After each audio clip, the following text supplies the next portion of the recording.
Welcome to brain trainer. ఈ వీడియోలో basic and advanced English మధ్య అంటే మనం బేసిక్గా యూజ్ చేసే వర్డ్స్ ఏంటి, అదే వర్డ్ అదే సెంటెన్స్ని అడ్వాన్స్డ్ ఇంగ్లీష్గా ఎలా మాట్లాడతారు అనేది ఈ వీడియోలో చూద్దాం. ఫస్ట్ది హౌ ఆర్ యూ. ఇది బేసిక్గా ఎవరైనా యూజ్ చేసే లాంగ్వేజ్.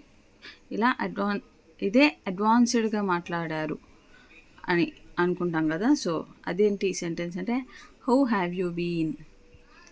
యాక్చువల్లీ కామన్గా ఆన్సర్ వచ్చేసి ఐఎమ్ ఫైన్ అనే చెప్తారు. బట్ అడ్వాన్స్డ్గా చెప్పాలనుకుంటే I'm doing great, thanks for asking. I'm doing great, thanks for asking. Next what are you doing. ఇదే అడ్వాన్స్డ్గా అడగాలి అనుకుంటే what are you up to. Nice to meet you. ఇదే అడ్వాన్స్డ్గా అడగాలనుకుంటే pleasure to meet you. Pleasure to meet you.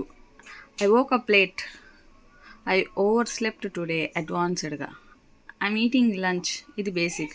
I'm grabbing a quick bite. I'm very busy, I'm swamped with work. Let's go outside. Let's step out for some fresh air.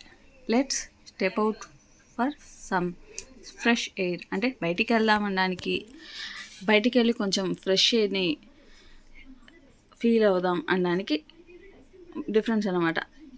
And I'm happy, I'm on cloud nine. I'm sad, I'm feeling down. I'm sad బేసిక్గా. అడ్వాన్స్డ్గా అంటే I'm feeling down. I don't know, I have no clue. It's very important, it's absolutely crucial.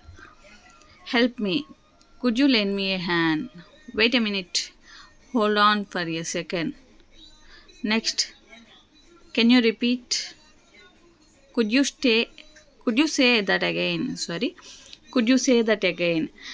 ఇంకోసారి చెప్తావా అనడానికి, మళ్ళీ repeat చేయవా అని అడగడానికి తేడా అన్నమాట. మళ్ళీ రిపీట్ చేయగలవా అనేది ఇదైతే, ఇంకోసారి ప్లీజ్ చెప్పగలవా అని. Let's start. Next let's get the ball rolling. I'm tired, I'm completely worn out. It's too expensive, it costs a fortune.